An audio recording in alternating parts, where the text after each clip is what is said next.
इसका सारा पैसा मेरा होगा। Being a single mother, single parent, मैं मतलब बहुत दिनों से न्यूज़ में देख रही थी कि कहीं पति ने पत्नी को मार दिया, कहीं पत्नी ने पति को मार दिया, इतनी प्लानिंग करना, ये सब। और मेरे दिमाग में बहुत सी चीज़ें आती थी कि एक सिंपल सा रास्ता होता है डिवोर्स का, आप वो क्यों नहीं ले सकते? या फिर कई केस मैंने ऐसे देखे हैं कि लड़की का या लड़के का पहले से अफेयर था, पेरेंट्स के दबाव में आके उन्होंने शादी कर ली, बाद में दोनों ने मिलके अपने हस्बैंड या वाइफ को मार डाला। तो भाई, आप में किसी को मर्डर करने की हिम्मत है, बट आपके अंदर अपने माँ बाप को ना बोलने की हिम्मत नहीं है, अपने पार्टनर से डिवोर्स के लिए बोलने की हिम्मत नहीं है। तो मैं तो नहीं मान सकती कि हिम्मत नहीं है। मुझे तो लगता है ये शायद इंसान का अंदर का जो हरामीपना है ना, वो है। क्योंकि मर्डर करना ना बहुत बहुत ज़्यादा मुश्किल काम है किसी को ना बोलने से।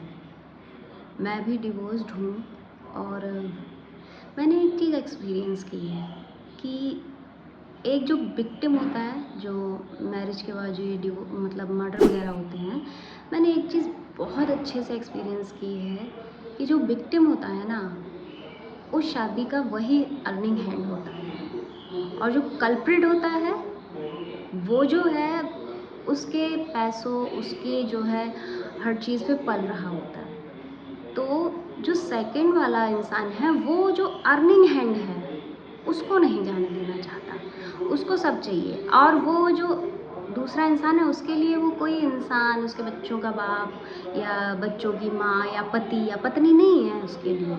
और मैं सबकी बात नहीं कर रही, 80% केसेस में यही है कि लोग अर्न करने वाले इंसान को एज अ ऑब्जेक्ट ट्रीट करते हैं। उनको लगता है कमा के तो यही देगा, और नहीं देगा, ज़िंदा नहीं रहने देना है हमें, फिर इसको, इसकी प्रॉपर्टी हमारी, इसके हिस्से के सारे पैसे हमारे होने चाहिए।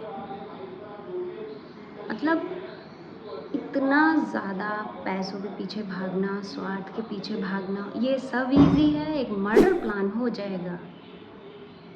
लेकिन भाई, किसी से प्यार करते हो, कन्फेस करो, बहुत गाली पड़ेंगी आई नो, लेकिन भाई किसी की जान बच जाएगी। अपने माँ बाप को मना कर दो, ये मत बोलो कि मुझे उसी शख्स से शादी करनी है, आप बोलो मुझे करनी नहीं है। 5 साल 10 साल बाद मैंने देखा है, अगर कोई इतना करता है, वेट करता है, तो पेरेंट्स फिर मान जाते हैं। और हो सकता है 10 साल बाद आपका खुद का डिसीजन बदल जाए, है ना? तो मेरे केस में भी यही था कि अर्निंग हैंड मैं थी, खर्चा मोस्टली मैं ही चला रही थी, वो मुझे नहीं जाने देना चाहता था, किसी कीमत पे नहीं जाने देना चाहता था। और मैंने यही चीज़ इन सब केसेस में एनालाइज़ किया है। जो रिसेंटली तो ज़्यादातर यही हुआ है कि किसी ने आत्महत्या कर ली है, तो किसी का मर्डर हो गया है, चाहे वो मुस्कान वाला केस हो, चाहे कोई और। यही है कि वो रिसेंट केस की ही बात कर रही हूँ, वो लड़कियाँ खुद तो कुछ कमाती नहीं थीं, अय्याशी भरी लाइफ चाहिए थी, बॉयफ्रेंड भी था, पति का पैसा चाहिए था, पर उससे प्यार नहीं था, तो मार दिया। अतुल सुभाष वाले में उन्होंने सुसाइड कर ली, वहाँ भी वही अर्निंग हैंड था। अगर इंसान इंडिपेंडेंट होगा ना, मोस्टली ये होता है कि लड़कियां इंडिपेंडेंट नहीं होती हैं, लड़के होते हैं, वही अर्निंग हैंड होते हैं। और लड़कियों को फिर दिखता है कि मार डालो इसको, इसका सारा पैसा मेरा होगा, साथ उनको भी वैसे भी नहीं रहना होता था।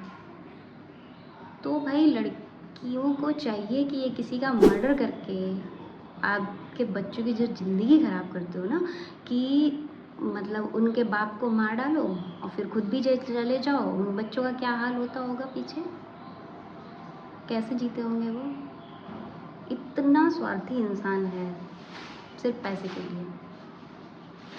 जबकि मुझे ऐसा लगता है ना कि आप किसी भी ऐसे टॉक्सिक रिलेशनशिप में हो, तो उसमें रुकने का ना तो कोई बहाना होना चाहिए, और दोनों लाइफ्स के लिए और आपके बच्चों के लिए बेटर यही है कि भैया अलग हो जाओ आप। ये जो लोग कहते हैं ना कि मैं अलग तो हो जाऊं लेकिन बच्चों की वजह से रुका हुआ हूँ। वो लोग दुनिया के सबसे बड़े हिपोक्रेट होते हैं और सबसे ज़्यादा सेल्फिश होते हैं, क्योंकि आप बच्चों के नाम पे जो काम कर रहे हो ना, कि आप लोग की पट नहीं रही है, पार्टनर चीट कर रहे हैं एक दूसरे को, या कोई एक पार्टनर कंटिन्यूसली चीट कर रहा है और फिर भी सामने वाला कह रहा है कि मैं बच्चों की वजह से रुका हूँ। नहीं भाई, आपके बच्चे, आप दोनों अगर साथ रहोगे ना तो आपके बच्चे बर्बाद हो जाएंगे।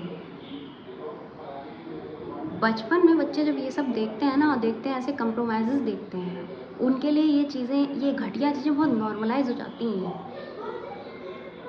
इससे बेटर है वो किसी एक पेरेंट के साथ रहें और उनका एटलीस्ट जो घर का माहौल है ना, जिस छत के नीचे वो रह रहे हैं, वो ऑनेस्ट और क्या कहते हैं, लविंग होगा। ये तो सरासर पाप है कि आप बच्चों के नाम पे ये सारे घटिया काम कर रहे हो। एक अलग चीट कर रही है, दूसरा अलग चीट कर रहा है, दोनों जाने किस किस की ज़िंदगियाँ बर्बाद कर रहे हैं, पर साथ रह रहे हैं और सारा ठीकरा फोड़ दिया जाता है बच्चों के सर पे। भाई एक ऊपर वाला भी बैठा है, बहुत पाप पड़ेगा अगर उसके नाम पे और बच्चों के नाम पे ये सब कर रहे हो तो। मुझे नहीं लगता डिवोर्स एक बुरी चीज़ है। सबको लाइफ में मौके मिलने चाहिए। आई नो इंडिया में थोड़ा लड़कियों के लिए मुश्किल हो जाता है, तो भाई तुम मतलब फिर मुझे यही लगता है कि शायद डिवोर्स लेना ईजी है मर्डर करने से, या अपने माँ बाप को मना कर देना ईजी है। मुझे ऐसा लगता है कि शायद एक अफेयर चलाना, उसको छिपाना, वो ज़्यादा मुश्किल है। ये कहने से कि भैया मेरा मन नहीं लग रहा तुम्हारे साथ, हम नहीं रह सकते, ये रिलेशनशिप नहीं चल सकता, लेट्स एंड इट। उससे कहीं गुना ज़्यादा भाई मुझे लगता है मेंटल स्ट्रेस होता होगा जब मैरिड लड़कियां अपने अफेयर मेंटेन करती होंगी। कितना झूठ, कितना कुछ, और पकड़ी जाती है तो क्या क्या नहीं हो जाता। मुझे ऐसा लगता है एक तो वही सबसे बड़ी चीज़ है लालच, कि उसका वो आदमी नहीं चाहिए, उसका पैसा चाहिए मुझे। रहूँगी वहीं पे बट अफेयर चलाऊँगी मैं, बच्चों की ज़िंदगी तबाह कर दूँगी, सामने वाले इंसान की ज़िंदगी तबाह कर दूँगी, और फिर तुम लोग साथ रह के और पता नहीं कितनों की ज़िंदगी तबाह करोगे। तुम्हारे बच्चे बड़े होकर पता नहीं कितनों की ज़िंदगी तबाह करेंगे। लेकिन क्या है, खुद को मज़ा आ रहा है अभी। इतना स्वार्थ अच्छा नहीं होता, और ये जो कलेश होते हैं ना, इनके अंत हमेशा बुरे होते हैं। या तो ये किसी के मर्डर पे एंड हो जाते हैं जाके, या फिर इससे बुरी सिचुएशंस बनती हैं। सो आई थिंक ऐसे टॉक्सिक माहौल में खुद रहना, अपने बच्चों को रखना, या फिर मर्डर जैसी घटिया चीज़ों को सोचने से बेटर है आप सेपरेट होइए, एक दूसरे की इज्जत करिए, पेरेंटिंग का एक वे तलाशिए। आपके बच्चे ज़्यादा कॉर्डियल, ज़्यादा समझदार, ज़्यादा अच्छे बनेंगे बड़े होकर।